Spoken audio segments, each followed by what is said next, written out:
Está a ouvir o Boulder Podcast, episódio 2. Bem-vinda ao Boulder Podcast. Eu sou a Cristina Correia, a sua coach de aceleração de carreira, criadora da Boulder Blueprint, o passo a passo para afirmar a sua voz corporativa, alcançar reconhecimento profissional e acelerar a sua carreira.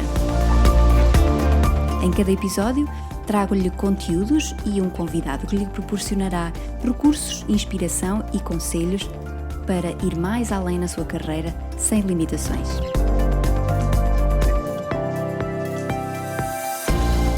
E hoje temos connosco a Inês Moura, que é licenciada em Terapia da Fala, é Master em Vocal Coaching pela Universidade Autónoma de Barcelona e Coach certificada pela International Coaching Community. Também practitioner em programação neurolinguística e em microexpressões com linguagem corporal.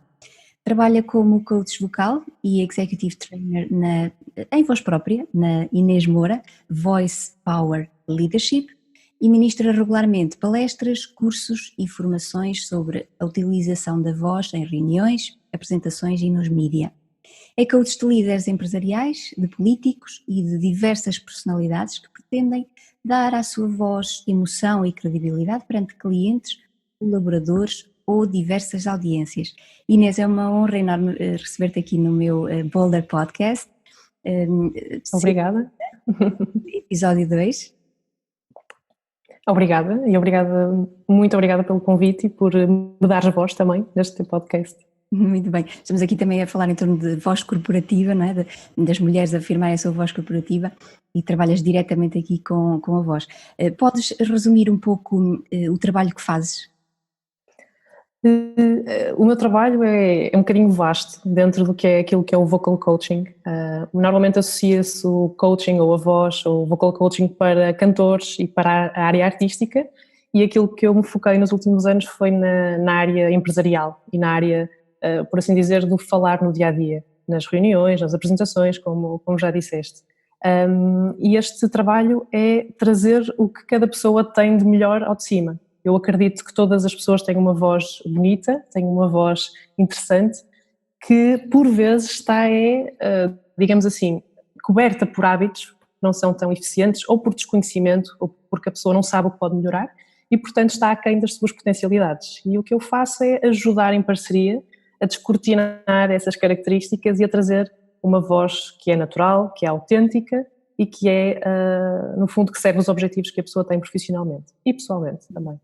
E estaremos aqui a falar de diversos objetivos, não é? Em termos profissionais. Sim. Uhum. Podemos estar aqui a falar de líderes, podemos estar a falar de pessoas que têm um determinado projeto. Uhum. O que é que tens feito mais neste âmbito? Olha, eu trabalho muito com empresas, mas também trabalho muito com empresários em nome individual, ou pessoas que estão a lançar o seu próprio negócio, ou pessoas que estão a mudar de carreira e que querem, de repente, têm uma boa ideia e que querem comunicá-la, por exemplo, aos seus clientes ou investidores, querem, no fundo, inspirar, persuadir, comunicar as suas ideias de uma forma mais apelativa. Uhum.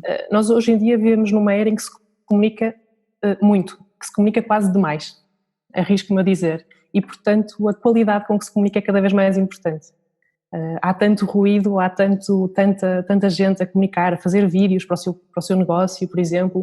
Há quem me procure também para isso, para fazer os seus vídeos, os seus diretos no Instagram, ou então simplesmente para preparar uma apresentação importante, aquela apresentação que pode mudar a sua vida. Uhum. Dizias realmente que há muita informação e há muito ruído, não é? E às vezes parece que o ser mais eficaz passa por ser muito pragmático e muito focado naquilo que é o objetivo final da comunicação, não é? Sim. Normalmente quando trabalho estes aspectos começo sempre pelo fim da história, não é? Onde é que nós queremos chegar no final disto tudo? E uma das perguntas que faço é: como é que sabe que isto resultou? Como é que sabe que este processo teve resultados? E as pessoas muitas vezes dizem-me: eu quero ter a certeza que a pessoa entendeu a minha mensagem, quero notar as pessoas interessadas no meu produto, no meu serviço, no meu trabalho, quero que as pessoas se sintam inspiradas e, portanto, eu acredito só que nós não temos que ter uma voz bonita por ter uma voz bonita, não é só a estética, mas é principalmente o objetivo que ela leva. Portanto, a voz é uma ferramenta, é como se fosse uma arma que nós podemos dispor e que numa era em que tanta gente fala para trabalhar, não é? Se nós perguntarmos a um líder o que é que ele faz no dia-a-dia, ele fala, não é? Nós falamos no dia-a-dia, sem ser a escrita de e-mails, e se é aquilo que nós fazemos para viver, as pessoas ainda não estão despertas que podem trabalhar isso, não é? Que podem treinar aquilo que para eles é uma ferramenta de trabalho diária e que podem ser naturalmente muito melhores do que o que são. Aqui vale forma e conteúdo, não é? Sim, eu gosto mais de me focar na forma, porque muitas vezes o conteúdo já é bom. O que se faz é limar algumas arestas para que seja mais fácil para o outro entender. Um exemplo muito fácil é se o discurso tiver frases muito longas ou se, por exemplo, a pessoa escrever muito bem a sua ideia, aquilo que quer dizer na apresentação, quanto melhor escreve, pior fica dito.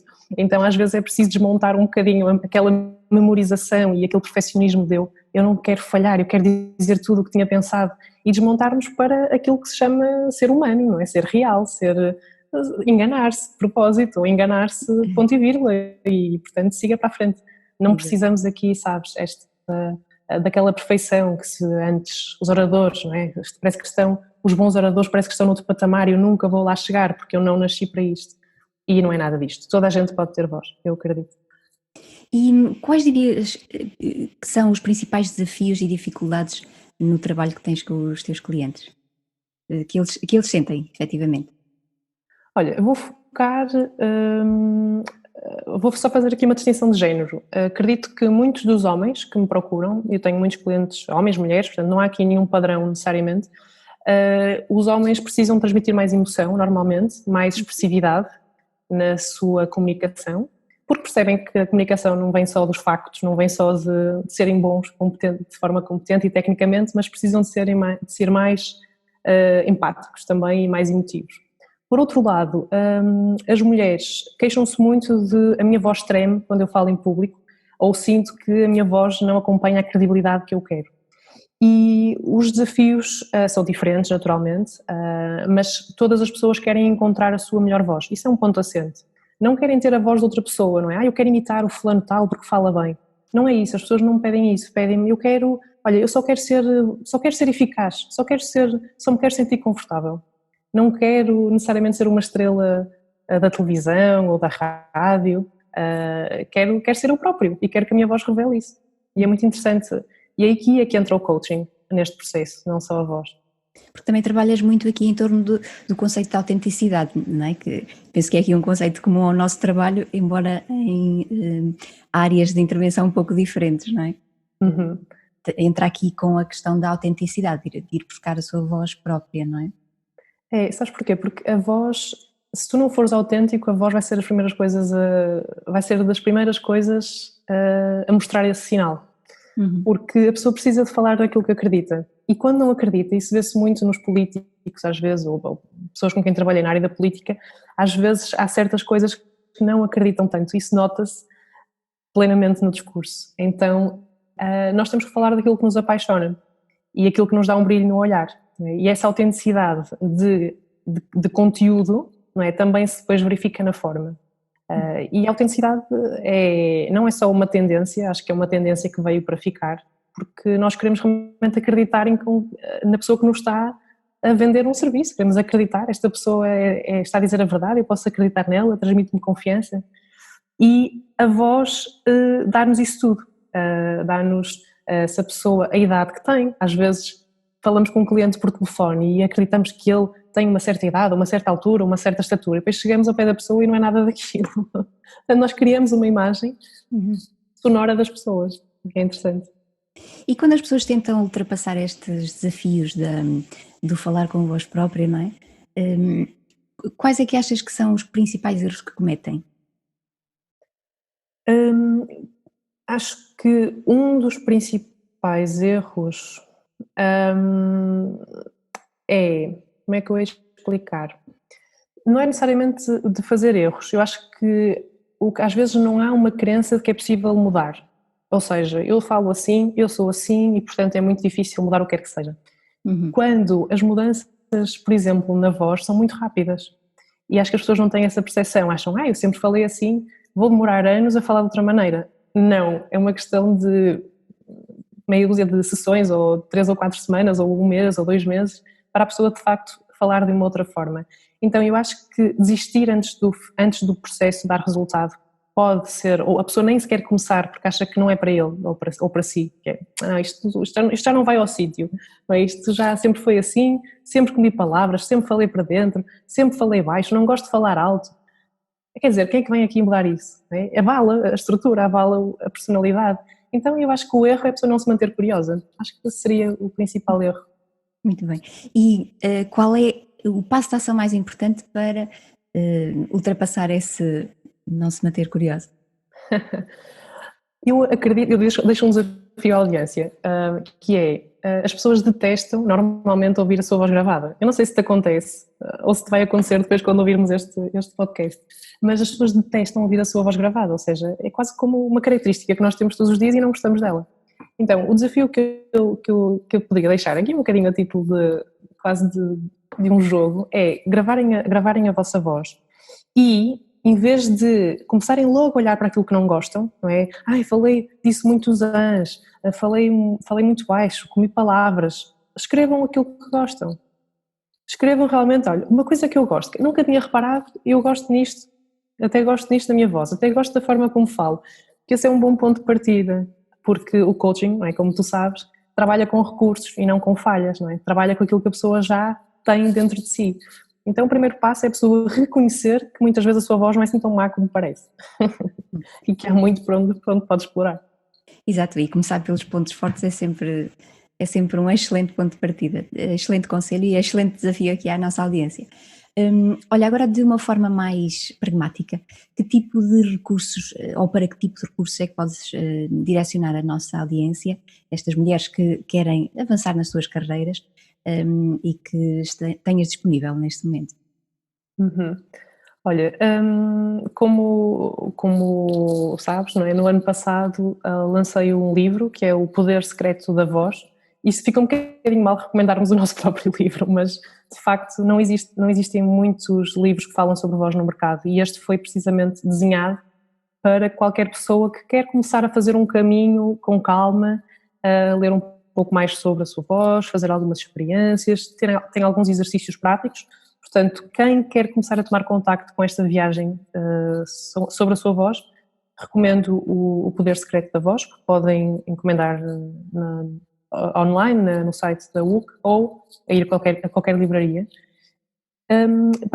Para quem quer fazer um tipo de trabalho ou mais direcionado, que não seja só pelo livro, existem 2 caminhos, ou fazer um treino em grupo, ou seja, aceder a um workshop ou aceder a uma formação e para isso há algumas coisas que eu tenho programadas este ano, ou então fazer mesmo um contacto pessoal e traçar um plano próprio para de facto traçar um objetivo mais concreto e também chegar lá mais rápido. Esse curso que eu estava a dizer, penso que quando a entrevista for publicada ainda estaremos a tempo de fazer inscrições. Será em Lisboa, no dia 19, 20 e 21 de julho, e portanto poderá haver inscrições, podem contactar depois para ver isso, e será o dia inteiro, um programa imersivo para aquelas pessoas que já falam bem e que querem falar ainda melhor. Muitas vezes as pessoas fazem ou já fizeram cursos de falar em público e aborda-se muito as técnicas de apresentação e depois chega-se àquela parte da voz e não se vai mais longe, não é? Tens que falar mais alto, tens que falar mais devagar e depois a pessoa nunca sabe como é que há de melhorar aquilo. E este curso vem colmatar essa falha e vamos então lá tratar da voz. Muito bem. E se as inscrições já não estiverem abertas quando a nossa entrevista for publicada, o nosso podcast for publicado, haverá com certeza uma segunda edição proximamente, portanto vamos deixar aqui os links Claro que sim. abaixo na página. E relativamente ao livro, não podia deixar de passar, eu também recomendo, aliás já recomendei para as minhas seguidoras, porque tem realmente exercícios pragmáticos muito, muito interessantes e recomendo vivamente. Inês, última pergunta, considerando toda a tua experiência, e eu tive a oportunidade de conhecer praticamente no início da tua carreira, foi praticamente no início, e tenho acompanhado a tua atividade, portanto já tens aqui imensa experiência acumulada também pelo projeto profissional que mantiveste ao longo destes anos. Qual é o conselho mais valioso que podes dar aqui à nossa audiência? O conselho, e inspirando-me em ti também, é ser bold, não é? Ser bold. Ser bold em tudo. Eu lembro-me quando eu te conheci, que nós, para quem não sabe, nós fomos buddies de coaching. Nós ficamos sentadas quando fizemos as duas, a certificação em coaching, em 2000 e inícios de 2000, troca o passo, sim, já há uns 8 anos talvez. Ficamos sentadas lado a lado e iniciamos juntas este percurso. E de facto, apostar em nós é ser bold, em primeiro lugar. Acreditar em nós é ser bold. Acreditar que podemos estender os nossos limites e aquilo que achamos que éramos capazes é também ser bold. E portanto, nessa altura, nós arriscamos, demos esse passo na carreira, decidimos apostar no coaching. Eu lembro-me que para mim foi uma mudança de carreira muito grande. Eu era terapeuta da fala e fazia clínica, fazia acompanhamento já de profissionais da voz, mas sentia que me faltava alguma coisa. Então, e essa coisa acabou por ser assim um bichinho. Acabei por descobrir numa sessão de coaching que queria ser coach, o que é curioso. E depois fui fazer a certificação de coaching onde te conheci. Então, às vezes o coaching ajuda-nos a desbloquear aquelas coisas que nós sentimos que não estão muito bem alinhadas, e portanto eu acho que o coaching hoje em dia é um recurso que está à nossa disposição e portanto ajuda-nos a dar esse clique, e a mim o coaching serviu-me precisamente para isso.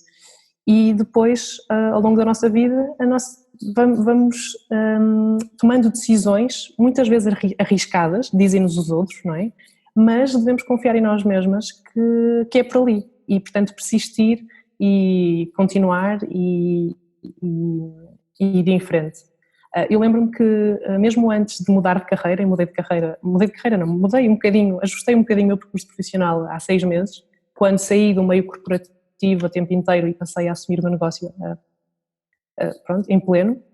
Lembro-me de a última pessoa que eu treinei foi uma mulher que ia fazer um discurso sobre a sua vida e sobre a sua mudança de carreira, curiosamente. E ela foi muito giro, foi o último trabalho que eu fiz nessa empresa, e ela estava a dizer que no início ela teve medo, não é, de arriscar, saiu de uma grande entidade bancária, tinha tudo, tinha carro, tinha um bom ordenado e desistiu ou melhor, escolheu deixar esse caminho para seguir um outro individual de consultoria. E ela falou-me que no início, ela quando começou a sua atividade, o primeiro mês correu maravilhosamente. Era chamadas de clientes assim, uau, o que é que eu andei a perder? Tanta gente a ligar-me, tinha montes de novos clientes, assim, logo no primeiro mês.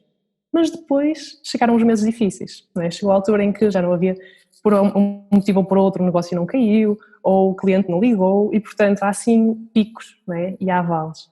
E acho que as pessoas têm que estar preparadas para isso, não é? E ser bold é assumir que as coisas vão correr como vão correr, e que vai haver um ponto alto, vão haver pontos baixos, mas há que continuar, não é? A assumir e a ter voz nos desafios que nos chegam.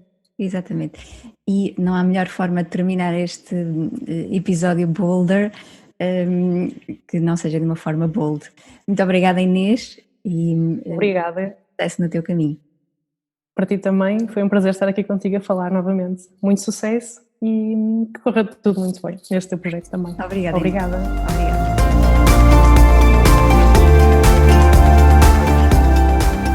Obrigada por ouvir o Bolder Podcast. Se gostou deste episódio, deixe o seu comentário, e para todo o apoio para afirmar a sua voz corporativa e acelerar a sua carreira, visite cristina-correia.com e encontre a solução à sua medida. Encontramos-nos no próximo episódio.